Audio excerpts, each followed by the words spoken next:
ngalan ng Ama, at ng Anak, at ng Espiritu Santo. Amen. Come, Holy Spirit, we need you. Come, Holy Spirit, we pray. Ang iyong banal na Espiritu amang Diyos sa oras na ito ay ipagkaloob mo po sa amin. Sapagkat kami ay nagtitiwala, nagmamahal. I-invite namin ang iyong presensya sa aming puso. At ibig namin humingi ng kapatawaran sa iyo, Ama, sa iyong banal na Espiritu. Kami po ay nagkasala at humingi kami ng kapatawaran sa iyo, Panginoon. Batid po namin na lagi kami nawawala ng lakas upang lumaban sa mga kasalanang lumalapit sa aming Panginoon. Sa mga tukso na nagdadala sa amin sa kasalanan. Banal na Espiritu, ang iyong abang lingkod ay gamitin mo lamang bilang instrumento. Patuloy na nagtitiwala, nagmamahal sa iyo, sa iyong mga salita, na maging daluyan ng iyong banal na mensahe para sa aming kapwa-tao, Panginoon. Salamat po sa online piging na ito, ang Facebook Live, na kung saan binibigyan mo kami ng pagkakataon na mapagnilayan ang iyong mabuting balita. Salamat sa araw na ito. Salamat sa lahat ng biyaya. Salamat sa lahat ng pagpapala. Salamat sa walang katapusan mong pagbibigay ng awa sa amin, Panginoon. Come, Holy Spirit, we need you. Come, Holy Spirit, we pray. Patuloy kang kumilos sa mga darating pang minuto, Panginoon. Ikaw ang bigyan ng karangalan ng papuri sa Facebook Live na ito. Samahan mo kami, Panginoon, ang iyong banal na Espiritu, ibaba mo, Panginoon, upang sa ganun magabayan ang aming pagninilay.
A proclamation of the Holy Gospel according to Matthew. Glory to you, O Lord. When the Son of Man comes as King and all the angels with him, he will sit on the royal throne, and the people of all nations will be gathered before him. Then he will divide them into two groups, just as a shepherd separates the sheep from the goats. He will put the righteous people at his right and others at his left. Then the king will say to the people on the right, "Come, you that are blessed by my Father. Come and possess the kingdom which has been prepared for you ever since the creation of the world. I was hungry and you fed me, thirsty and you gave me a drink. I was a stranger and you received me in your homes, naked and you clothed me.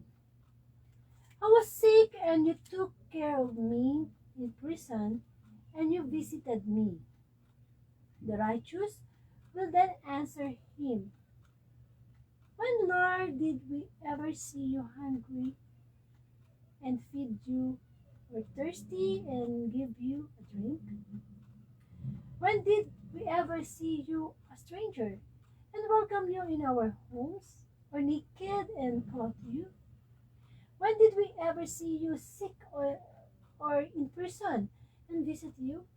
The king will reply, I tell you, whenever you did this for one of the least important of these followers of mine, you did it for me. Then he will say to those on his left, away from me, you that are under God's curse, away to the eternal fire which has been prepared for the devil and his angels. I was hungry, but you would not feed me, thirsty, but you would not give me a drink. I was stranger, but you would not welcome me in your homes, naked, but you would not clothe me. I was sick and in prison, but you would not take care of me. Then they will answer him, when, Lord, did we ever see you hungry or thirsty, or a stranger, or naked, or sick, or in prison, and we would not help you? The king will reply, I tell you, whenever you refuse to help one of these least important ones, you refuse to help me. These then will be sent off to eternal punishment, but the righteous will go to the eternal life. My brothers and sisters, the gospel of the Lord. Praise to you, Lord Jesus Christ. Again, welcome to the Word of God, Daily Gospel. Ang mission po ng gawain ito online ay mapalaganap ang mabuting balita through social media, kamukha po ng Facebook Live. At salamat sa Diyos, ngayon po ay February 23, 2026 and Monday Gospel po ang ating pagninilayan bilang pagkain spiritual. Ako po si Sister Angelica Dorde at ako po ay isang Katolika mula po sa Bulacan. At ang Facebook Live na ito ay simula po noong 2019 at salamat sa Diyos, purihin ng Diyos hanggang sa mga oras na ito ay ginagamit niya ang social media para maipalaganap ang mabuting balita. Tulad ng sinabi ng Panginoong Jesus nung linggo, kung natatandaan nyo, ano po ang gospel? Hindi lang sa tinapay nabubuhay ang tao, kundi sa bawat salitang namumutawi mula sa bibig ng Diyos. Amen. Alam niyo, medyo talagang mahaba yung gospel po ngayon, no? Pero ituring po natin to bilang pagkain nating espiritual.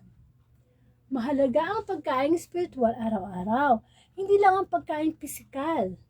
Ito ang pinakamahalagang biyaya na ipinagkakalob sa atin ng ating Diyos. Ang makarinig tayo ng good news or mabuting balita.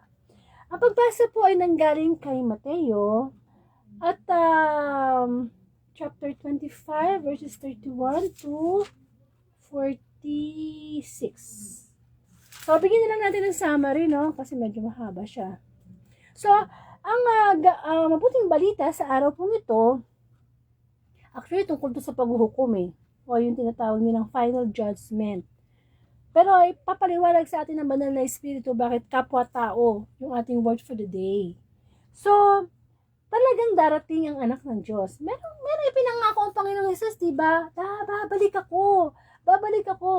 Ihahanda ko lamang ang silid upang sa pagbabalik ko, kunin ko na yung naging mga faithful servant ng Diyos at dadalhin sa eternal life.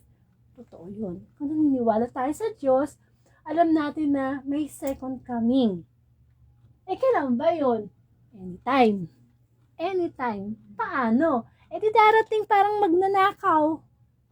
Ang magnanakaw ba, pinaghahandaan natin? Ang magnanakaw ba, hinihintay natin? Hindi. Bigla na lang yung susulpot. Sa oras, sa araw na hindi natin alam. At nangyari na yan.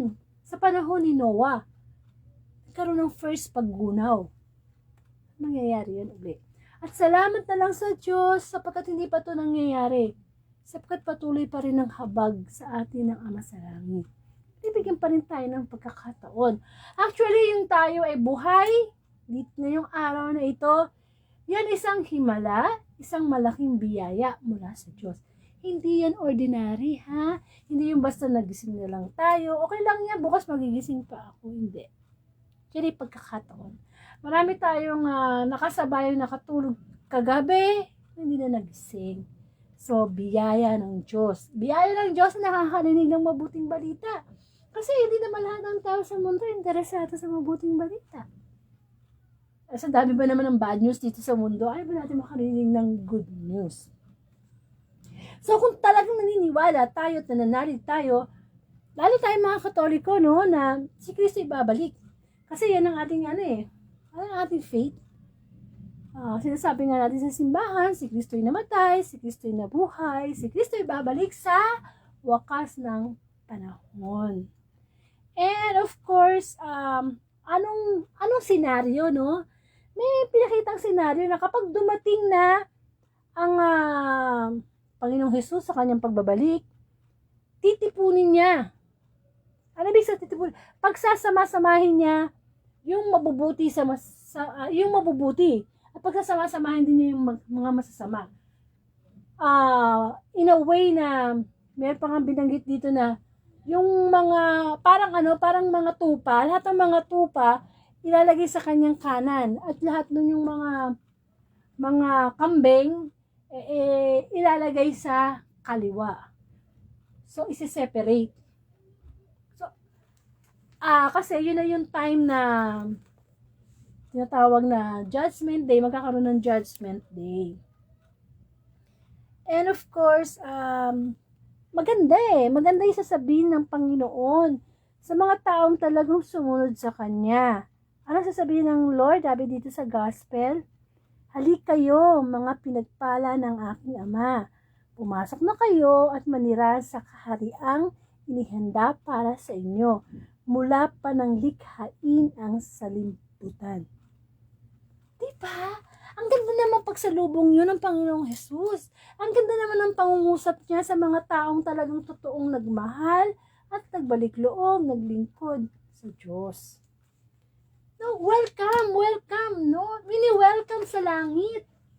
Kasi ang totoo naman talagang tahanan natin, yung kabilang buhay, hindi dito Hindi talaga dito. Kasi dito lahat may katapusan.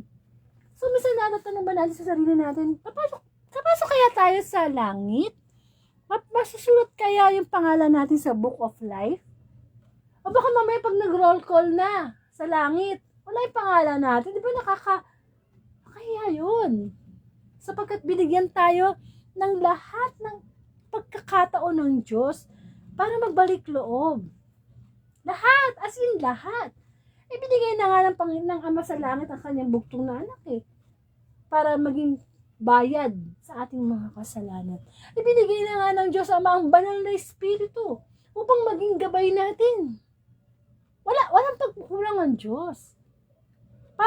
Para hindi magkaroon tayo ng pagkakataon na mapunta sa langit. Lahat tayo gustong mapunta sa langit, pero ang mga ginagawa natin, hindi makalangit. Amen? Kaya, itong mabuting balita sa araw na ito, welcoming. Ngayon, ang sabi naman ng mabuting balita, na yung mga mapupunta sa right side ni Jesus, ano yung ginawa? Bakit sila ang mapupunta sa langit? No? Bakit nga ba ang tao mapupunta sa langit? Anong reason? Pwedeng maging reason? May reason yun Kasi lahat tayong makasalanan, pwede na tayong lumapit sa Diyos. Kasi naialay ng kordero eh. Panginoong Jesus. Kaya pala tayo makakapasok sa langit, hindi dahil sa ganito, hindi dahil sa ganyan. Kundi anong sabi ng Panginoon? Sapagkat ako'y nagutom, nauhaw, pinakain at pinainom niyo ko. Ako'y walang maisuot, binigyan ng damit, walang matuluyan, pinatuloy sa tahanan, nakakulong, dinalaw, pinuntahan. Amen. Ano ibig sabihin nun? Ayan na papasok ng salitang kapwa-tao.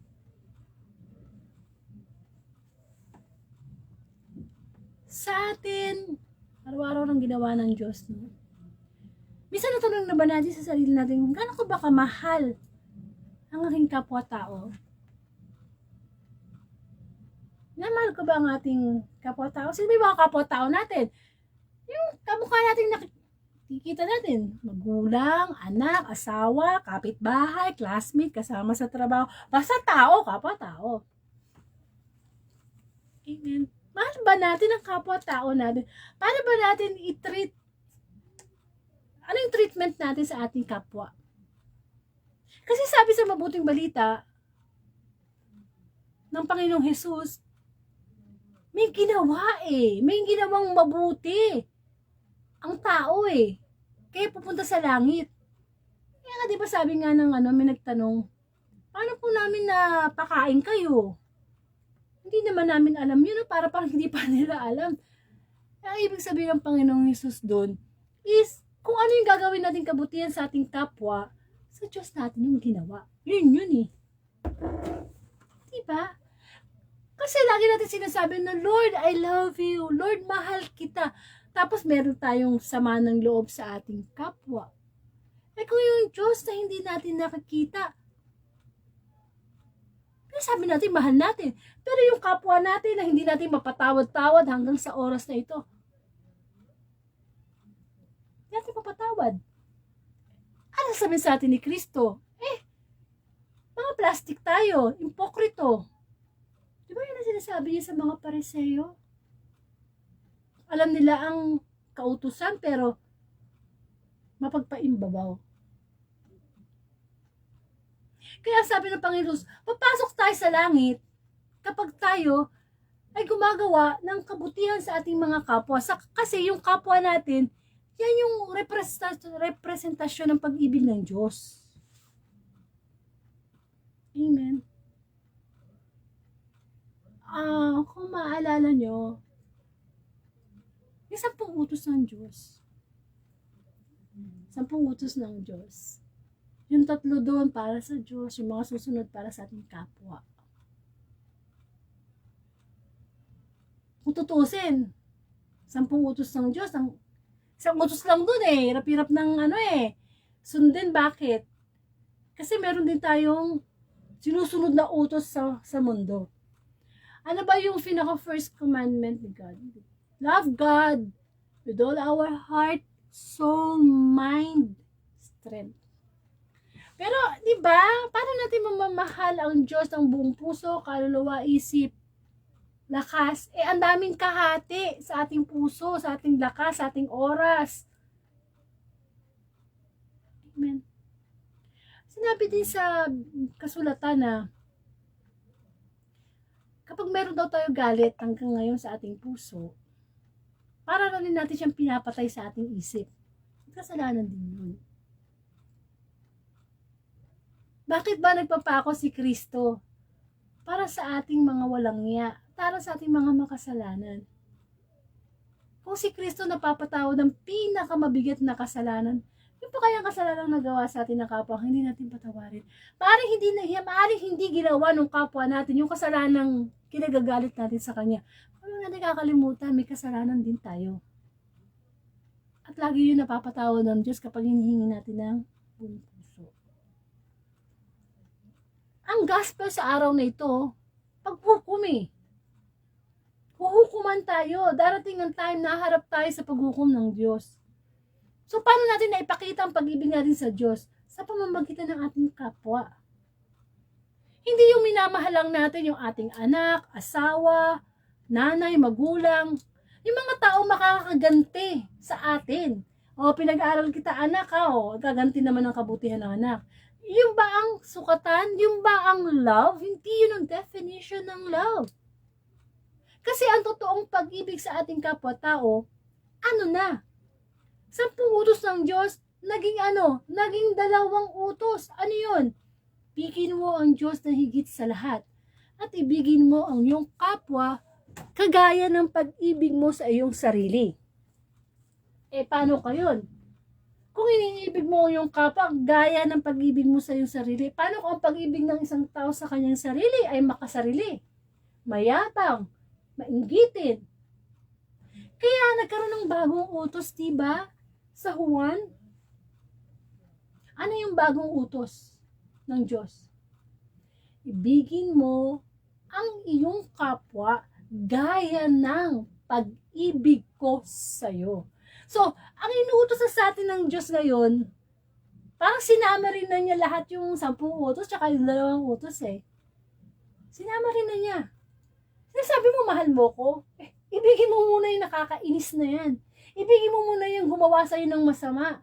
Ibigin mo muna yung hindi ka ibig-ibig na kapwa. Tsaka mo ngayon sabihin sa akin, mahal mo ko.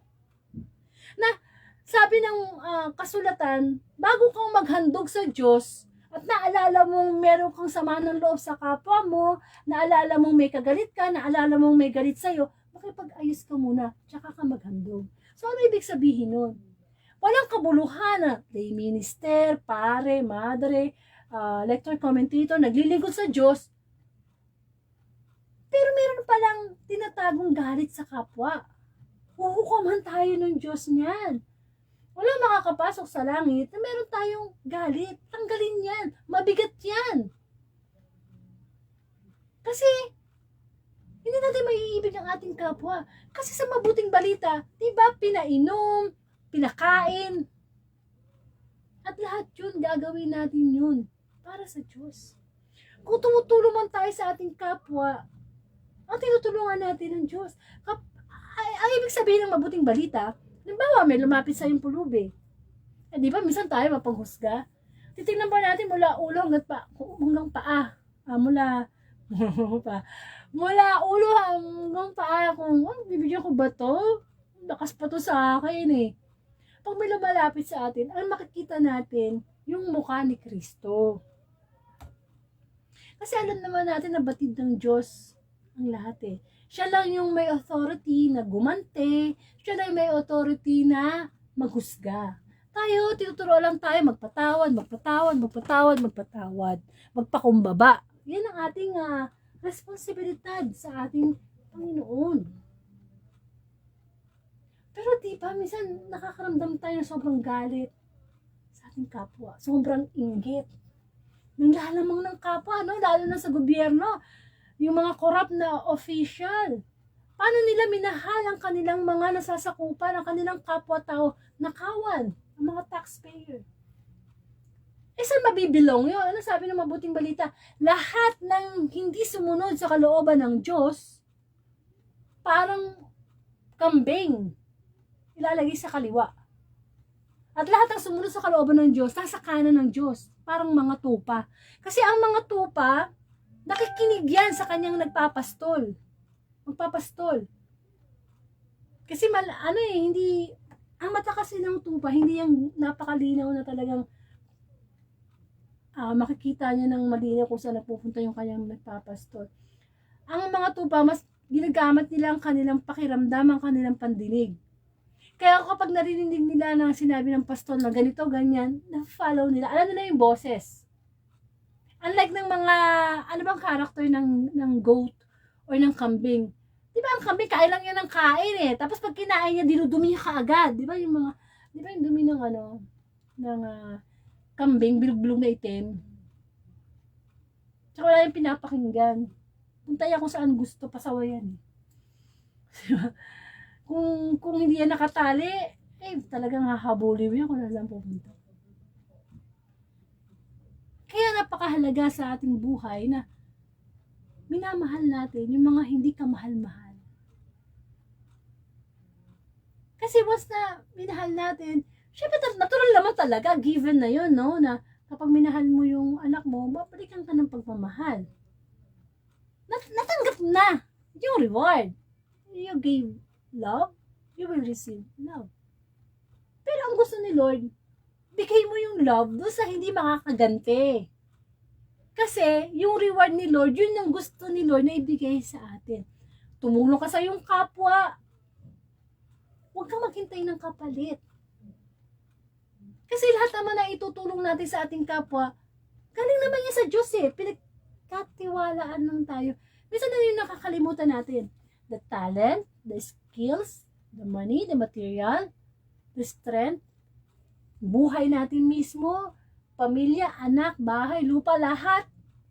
Katiwala lang tayo ng Diyos. Na kumisa, pag marami ka ng pera, meron ka na sa kapangyarihan, inaangkin na natin na akin to. Akin to, pinaghirapan ko to. Kaya ibibigay ko lang to sa meron ako mapapakinabangan ha. It's better to give than to receive. Kasi yung ibinibigay nga na sa atin, pinapadaan lang yun ng Diyos. O pakiabot mo yung tulong na ganito, o government official ka, abot mo sa mga nangangailangan tong tulong na ito. Excuse me na, ang Diyos ang nag-glorify. Hindi yung tao. Minsan kasi tayong tao, pag tumulong tayo, una, naghihintay ng kapalit. O, binigyan kita ng spaghetti ng birthday ko, bigyan mo din ako pag birthday ko. O, tinulungan kita, tulungan mo din ako. Hindi ganun ang mindset ni Kristo. Tinuturuan tayong magbigay, mag-alay ng ating buhay sa ating kapwa. Kasi lahat ng ginagawa natin kabutihan sa ating kapwa, kay God natin talaga ginagawa yun. Amen. O, ulitin na naman, laki ko na lang sinasabi itong Colossians chapter 3 verse 23. Ano naman ang yung ginagawa gawin nyo na parang hindi kayo naglilingkod sa Diyos, naglilingkod sa tao, kundi naglilingkod sa Diyos. Na ibig sabihin, kahit anong ginagawa natin sa ating buhay, isipin natin, Lord, ginagawa ko ito para sa'yo. Kumakanta ako, sumasayaw ako para sa'yo. Alagaan ko yung pamilya ko para sa'yo. Kasi kung magiging basihan natin ang tao, ay marami tayong masasabi sa tao. Marami. Kung naiinis ka sa boss mo sa opisina, pwede mo siyang dayain sa trabaho, sa oras, kapag wala siya. Pero pag tayo ay naglilingkod na, ay gagawin ko pa rin maayos yung trabaho kahit wala yung boss ko, kahit nainis ako sa kanya. Gagawin ko pa rin kasi para to sa Panginoon. At lahat ng bagay na gagawin natin, kapag sa Panginoon, we should give our best. Panginoon yun. Amen. And eto nga ha, paano tayo makakagawa ng mabuti sa ating kapwa kung wala tayong pag-ibig sa Diyos? Hindi naman tayo maliligtas sa mga mabubuti nating gawa. Ay, tumulong ako sa kapwa ko ha. Ay, ganito ha. Tumulong ako sa mga nasasakupan ko ha. Tumulong ako. Hindi tayo mabiligtas sa mabubuting gawa. In a way na, ano bang motibo? Bakit tayo gumagawa ng mabuti sa ating kapwa? Ano yung motibo? Alam ni Lord yung reason eh. Kasi may mga taong tumutulong sa kapwa kasi gusto lang nilang kumuha ng pabor, gusto nilang matanyag. Hindi ganun. Kaya kasi dinami-dami ng utos ng Diyos. Ano yung pinaka-basic, simple, number 1? Love God above all. Seek first the kingdom of God. Unahin natin ang Diyos. Pagmulat pa, hindi pa namumulat ang ating mata mula sa pagkagising, diwa pa lang. Purihin na natin ang Panginoon. Lord, gising ako. Hindi pa ako nang patay. Hindi mo pa ako ng pagkakataong mapainom, mapakain, mapadamtan, madalaw sa kulungan. Yung mga taong nangangailangan. Minsan nawawala tayo sa sitwasyon na, ano bang mas maganda? Ang tumulong o ikaw yung tinutulungan? Ikaw yung namamalimos o ikaw yung nagbibigay ng limos? Ba? Kapag tayo ay may kakayanan na magbigay sa ating kapwa, ibig sabihin nun, binibigyan tayo ng Diyos, pinagkakatiwalaan tayo ng Diyos. Kaya lang nakakalungkot na may mga tao na hindi sila marunong makipagkapwa-tao. Sa panahon nga natin ngayon, ang mga aso, ang mga pusa, parang tao lang ang treatment natin. No? Tinatawag natin yung aso nating anak, baby. Binibilang natin ng mga pagkain, mamahaling gamit. Kasi, hindi ba na ibabalik ng hayop? Yung mawala yung stress, nakakatuwa sila. Lalo na ang aso, di ba? Man's best friend. Bait-bait pala sa tao, sa hayop eh. Pagdating sa tao, maramot, mapagusga. Amen. Minsan, masasabi natin, ang tao nag-aasal at nagbuugaling hayop. Totoo yan. Sabi kasi nila na minsan ang ugali doon ng tao, minsan depende kung ano kinakain. Dahil nga minsan tayong mga tao na talagang mahilig sa karne ng baboy, karne ng ganito, nagiging ugali na din natin. Di ba? Pero hindi naman talaga doon ng no? Ang sinasabi lang natin, nagiging masama ang ugali ng isang tao kapag wala siyang relasyon sa Diyos. Laging self-righteous. Tama ako. Ako. Alam niyo, pag hanggat nandun yung word na ako, wala si Kristo dun. Amen. Kasi, ang number one na character ni Jesus Christ, yung kanyang humility. Yung napaka-humble. Minsan nga tayo, lalapitan tayo na bibigyan ka ng solicitation.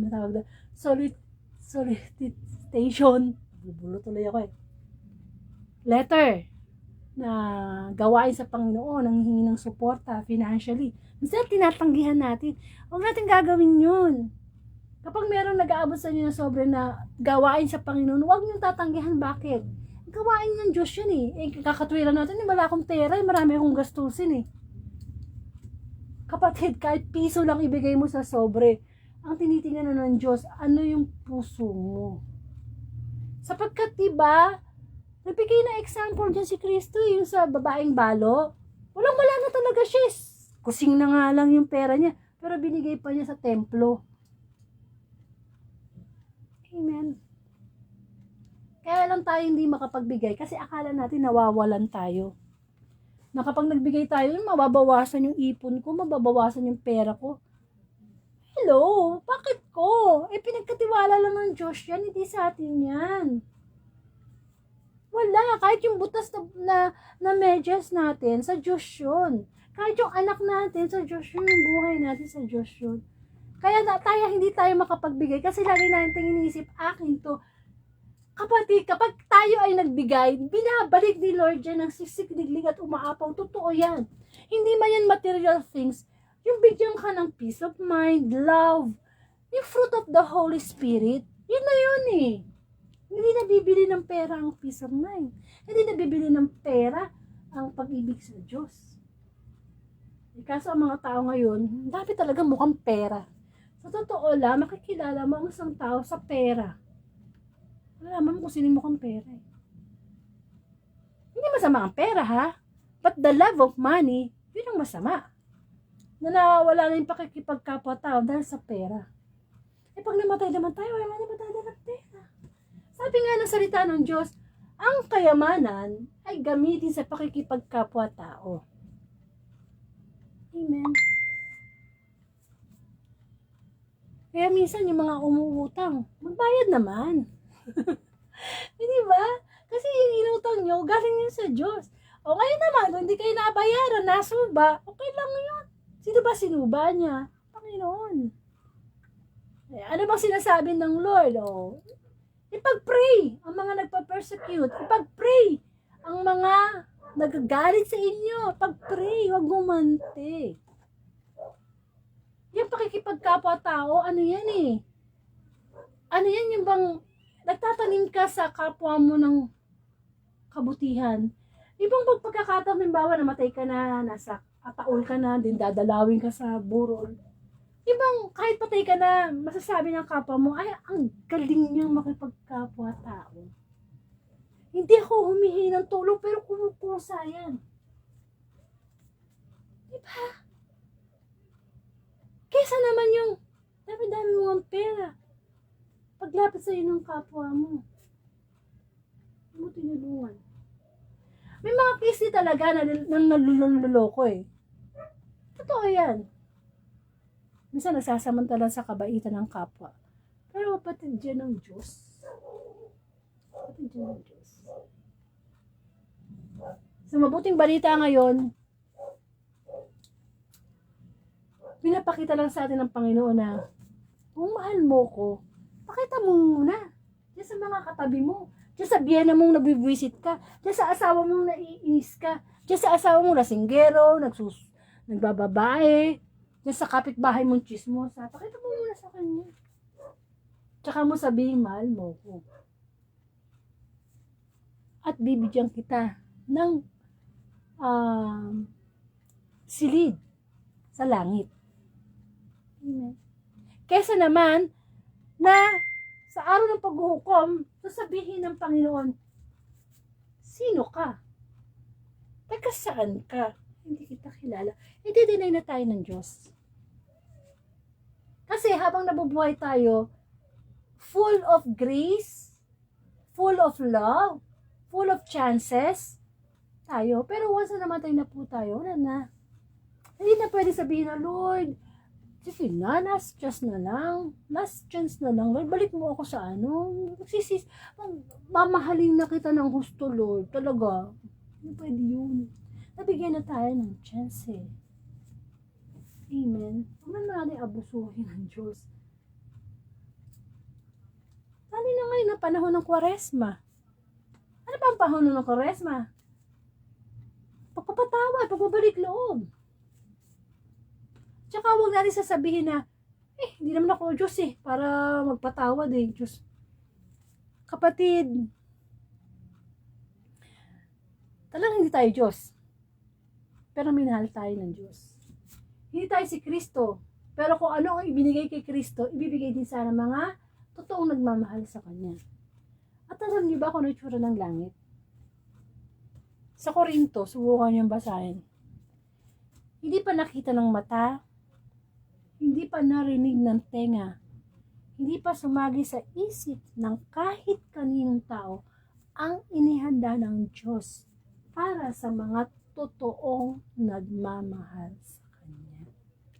Alam ni Lord kung peke o hindi ang ating pagmamahal. Ang impyerno, maraming beses na binanggit sa Bible, tagat-tagatang apoy, mga uod na hindi namamatay, araw at gabi, wala na talagang katapusang parusa. Kaya yung mga problema na hinaharap natin sa mundo, sandali lang yan. May katapusan. Pag namatay tayo, tapos sa problema. Ay, ang problema natin. Saan tayo pupunta? Langit ba o impyerno? Tayo ay namatay. Actually, yan ang pinakamalaking problema ng tao eh. Yung bang, saan ako pupunta? Langit? Impyerno? Amen. Yan ang totoong problema. Hindi yung wala akong makain, wala akong trabaho, broken relationship, pera, asawa, kapitbahay. Mga problema pang mundo lang yan. Ang totoong problema, naitanong na ba natin sa sarili araw-araw, pag namatay kaya tayo, saan tayo pupunta? At sinabi ng Panginoong Hesus, ang makakapasok lang sa langit, hindi yung lahat ng sumasabing, Lord, Lord, Panginoon, Panginoon. Hindi yun eh. Ang papasok lang yung sumusunod sa kalooban ng Diyos. Yung nagtitiis hanggang wakas. Lahat tayo, kilala natin ng Diyos. Nagdadasal tayo, nagsisimba. Maganda yun. Nagbabasa ng Bible, merong gawa. Maganda yun. Lay minister pa, maganda yun. Pero hindi yun ang ticket. Kailangan meron yung paggawa. Patay ang pananampalatayang walang gawa. At kung meron man tayong gagawin, dapat una sa lahat dahil mahal natin ang Diyos. Kasi pag mahal natin ang Diyos, kusa na, automatic na, nagagawa tayo ng kabutihan. Hindi yung gagawa tayo ng hindi yung nauuna yung good works bago sa faith. Hindi pwede yun. Dapat faith muna, love kay God. Bubuka na yun. Magbubuka na yun. Kasi ngayon, nagagamit na ang good work sa kasamaan. Gawa lang ng gawa ng kabutihan para makita ng kapwa, para iboto, para kaibiganin. Usually, di ba, pagka mayayaman, gusto mong maging kaibigan? Kasi maraming pabor na makukuha. Kaya nawa, itong monthly gospel, ma-realize natin na inoobserbahan pala tayo ng Diyos. Na ang kapwa-tao natin, yun ang representasyon ng Diyos na mag-perform tayo ng pakikipagkapwa-tao, pagmamahal sa kapwa. Ang pinamamahal sa atin, yung hindi ka mahal-mahal, yung nakakabuisit, yun talaga ang pinamamahal. Alam mo, mahirap talaga yun. Yung may gumawa sa'yo ng masama, pero pamamahalin mo. Yun talaga eh. Ganun, kasi kung tutusin tayo, walang iya tayo, pero minamahal pa rin tayo ng Diyos eh. Binibigyan tayo ng chance eh. Tayo pa kaya ang hindi magmahal. Huwag mong gantihan ng masama. Ang masama, kung gantihan mo ng mabuti, ang masama. Kasi kung gagantihan natin yung, ginawa ka masama sa akin, ito na pagkakataon ko para gumanti sa'yo. Ba't na tayo pinagkaiba? Kapag minura mo din, wala nang pinagkaiba, mas masahol pa. Kasi alam mo na ngang masama ugali, pinatulan mo pa. Tsaka huwag natin sasabihin na tao lang. Huwag nating lalalangin ang tao. Kasi napaka-special na creation tayo ni God. Okay, tao pa rin tayo. Pero yung binibigay sa atin na kapangyarihan, actually, Jesus Christ, nagbibigay siya ng kapangyarihan. Hindi niyo ba alam? Nagbibigay, totoo yan. Anong klaseng kapangyarihan? Kapangyarihan magpatawad, kapangyarihan magbigay sa kapwa, kapangyarihan na umibig sa kapwa kahit hindi ka ibig-ibig yung kapwa, kapangyarihan na gumawa ng kabutihan dahil sa Diyos. Kasi hindi lahat ng tao nagagawa yan. Amen. Malaya na tayo kung tutusin eh. We can say no to temptation na magdadala sa atin sa kasalanan. Kaya lang yung free will natin, inaabuso natin. As in, sobrang abuso. Kitang-kita naman sa social media, diba? Grabe ang pang-aabuso ng mga tao. Kung sino pa yung sikat, kung sino pa yung may kapangyarihan, may pera, sila pa yung nagpapakita sa social media ng mga bagay na karumal-dumal sa paningin ng Diyos. Ang mga tao naman, sige naman, follow dito, like dito. Kapatid, hindi naman ibig sabihin na maraming followers ang isang vlogger. Majority wins. Hindi gano'n sa Diyos. Kaya nga dapat nakakarinig po tayo lagi ng mabuting balita. Kasi laganap na. Ultimo ang kapwa-tao, ginagamit ang kapwa-tao para manloko ng paniniwala ng iba. Alam niyo po ba na kapag tayo ang naging sanhi ng pagkakasala ng iba, mas mabigat ang parusa sa atin. Kasi pag tayo nagkakasala sa Diyos, may parusa na yan eh. May parusa na yan eh. Pero hindi pa tayo pinaparusahan ng Diyos ngayon ha. Nabubuhay pa tayo sa habag ng Diyos. Kung ano man nagiging consequences ng mga ginagawa nating mali, bunga na lang yun, no? Consequences na lang yun ng ginawa natin. Bakit tayo may sakit ngayon? May consequences. Maaring inabuso natin yung katawang lupa natin. Di po ba? Bakit biglang namatay yung anak mo na bundol or whatever? Consequences. Maaring hindi siya nag-helmet, hindi siya nag-ingat, nag-drive siya ng lasing. Kasi ang Diyos ang gusto ibigay sa atin, isang buhay na ganap at kasiya-siya. Kaya lang syempre ang demonyo, hindi siya papayag, no? Hindi papayag yun. Kasi ang naghahari ngayon sa mundo natin, demonyo. Ang iniwan ni Kristo, banal na espiritu. At si Kristo ibabalik anytime. Amen. Kaya dapat, kung nakakakain tayo ng physical food everyday, almusal, tanghalian, merienda, hapunan, midday snack, everyday din, nagugutom tayo sa salita ng Diyos. Kasi pag hindi natin ginawa yan, magiging buhay physical tayo, pero patay tayo spiritual. Ano tayo gagawin sa buhay kundi gumising, kumain, magtrabaho, mag-aral, mangarap? Hanggang saan? Pas gayon na naman. Ano ba sabi ng Bible? Ang pinakakawawang tao sa mundo, walang ginawa, kundi yun lang. May mission tayo Nilikha na tayo ng Diyos para sa Diyos, hindi para sa mundo. Standby lang tayo dito sa mundo. Naghintay lang tayo ng tawag ng Diyos. Tawag sa ating kamatayan, muling pagbabalik ni Kristo. Niloloko tayo ng mundo. Diba? Niloloko talaga tayo, lalo na social media. Nakakalungkot. Sobrang nakakalungkot. Kung ano pa yung mga masasamang ginagawa, makakabasa ka ng comment na, God bless you. Yung pagsasama, pagpatuloy nyo yan, lalaki sa lalaki, babae sa babae. O mag-asawa kayo, maghiwalay kayo, makisama kayo sa iba. Diba? Pinipraise na ng tao yan. Ang divorce, ang abortion. Diba sa ibang bansa, ang abortion, legal na yan Euthanasia, yung bang pagkahirap na yung tao, pwede nang patayin. Hindi yan Kung hindi kasi tayo natataniman ng salita ng Diyos. Kasi minsan, kontento lang ba tayo tuwing Sunday nakakalinig ng gospel? Araw-araw tayo nagkakasala. Just imagine okay, magulo ang mundo, busy ang mundo. Paano kung sabihin niyang God, stop na. Araw na ng paghuhukom. Wala ng wifi, wala ng internet, wala ng social media, wala ng mga kayamanan, wala ng talagang judgment, nakapila na tayo doon. Ano ngayon ang maiaano natin sa Yung pa lang ba yung time na magbabalik loob tayo sa Diyos? Nagbigay na ng halimbawa si Kristo. Ang mayaman at saka si Lazarus. Nagpakasasa yung mayaman, naghirap si Lazarus. Nasabay silang namatay. Anong nangyari? Yung mayaman sising-sisi. Sising-sisi siya. Sana pala, ganito, di ako naging ganon. Kasi napunta siya sa Hades O halos impyerno na yun. Nakiusap pa siya, di ba? Magpadala ka naman ng tao na magsasabi sa mga buhay ko pang kapatid na, magbago na kayo. Totoo pala, impyerno. Samantalang si Lazarus, nilalaro ng mga anghel, inaaliw ng mga anghel. Naghirap siya sa mundo pero naging mabuti siya. Hindi pa.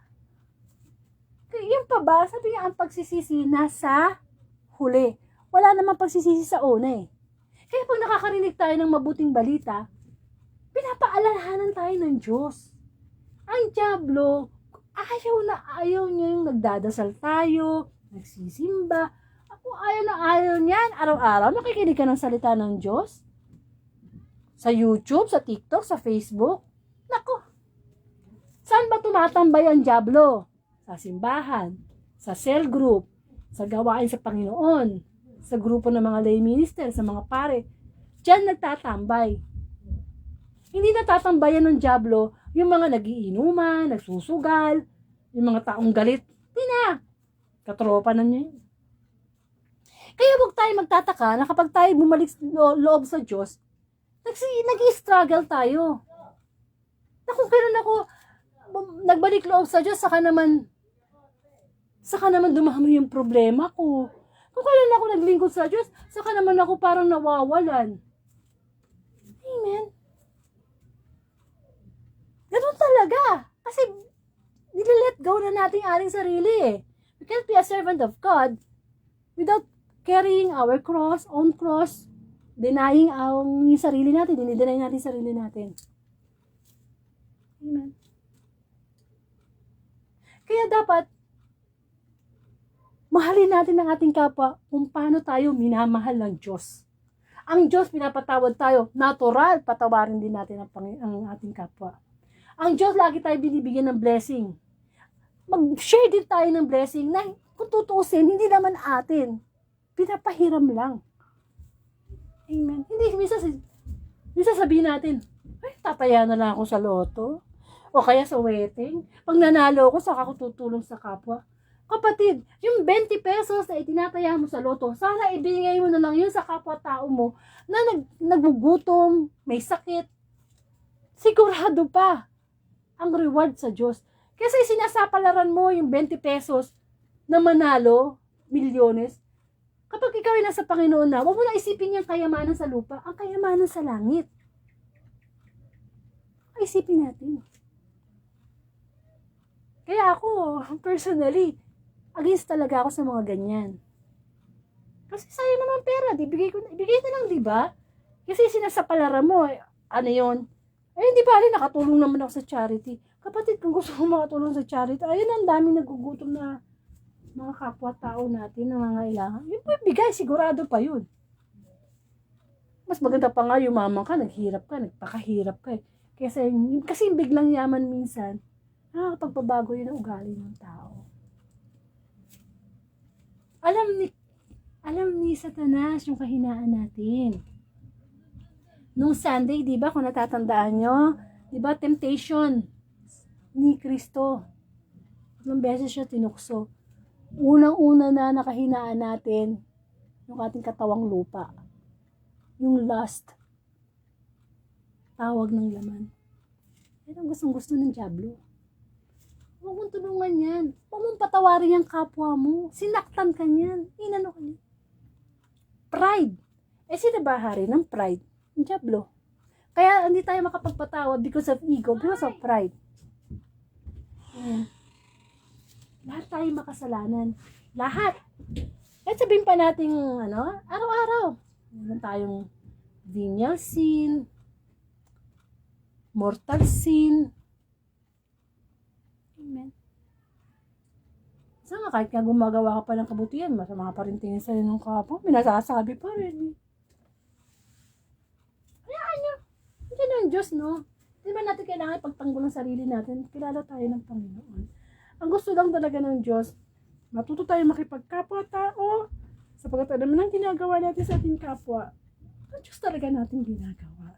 Kaya kung pinagnanakawan natin ang ating kapwa, di rin Diyos ang pinagnanakawan. Mga biyerno, no? Sa government, di ba nanakawan tayo na napakalaking halaga? Sino ba pinagnakawan nila? Ang Diyos. Amen. Hindi lahat ng biyaya galing sa Diyos. Kapag ang biyaya ay ginamit natin sa masama, ang dyablo na ang nag-o-offer niya. Dahil kahit ang dyablo, inofera niya si Kristo ng, sige, lahat ng kayamanan, lahat ng kaharian, bibigay ko sa iyo. Lumuhod at sumamba ka lang sa akin. May mga tao kasi na talaga ibibigay nila pati kaluluwa nila dahil lang sa kapangyarihan, dahil lang sa pera.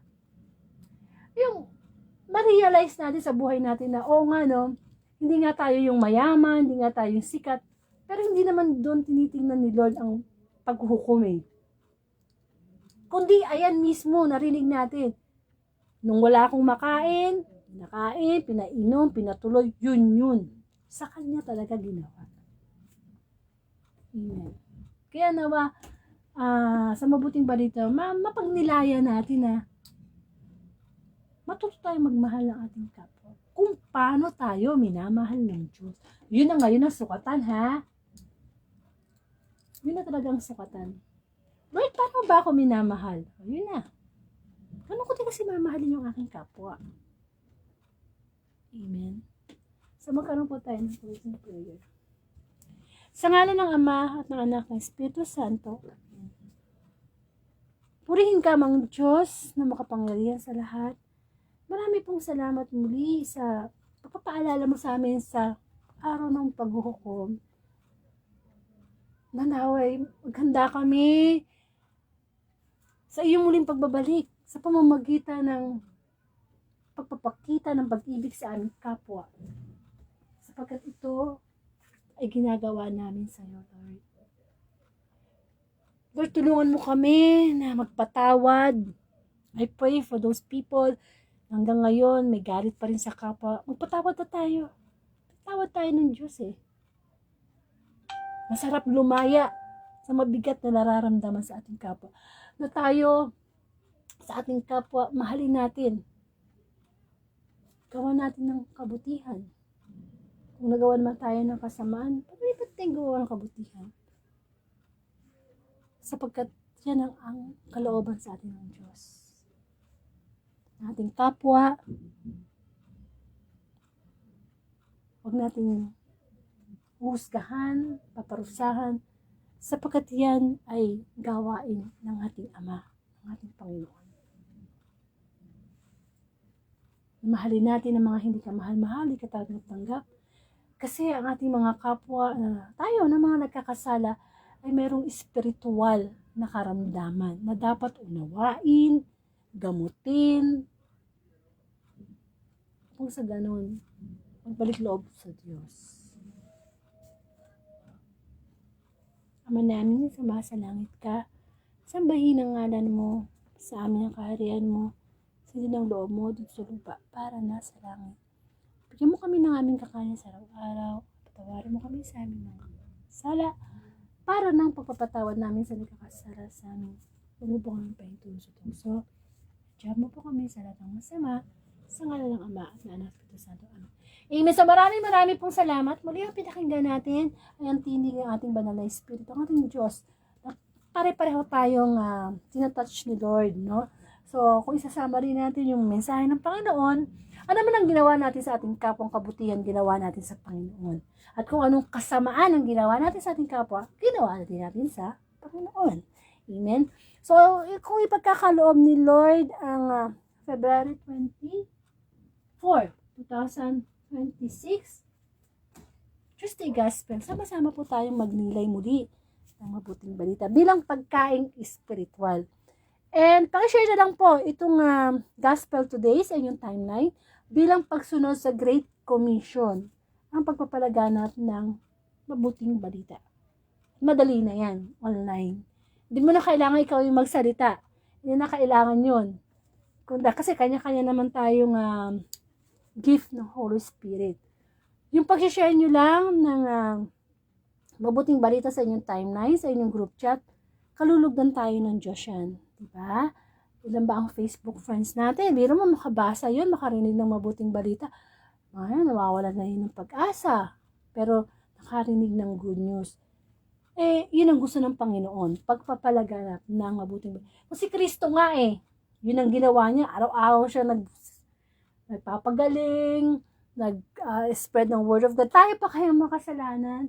Yun ay viral natin ang salita ng Diyos. Muli, maraming pong salamat and to God be the glory.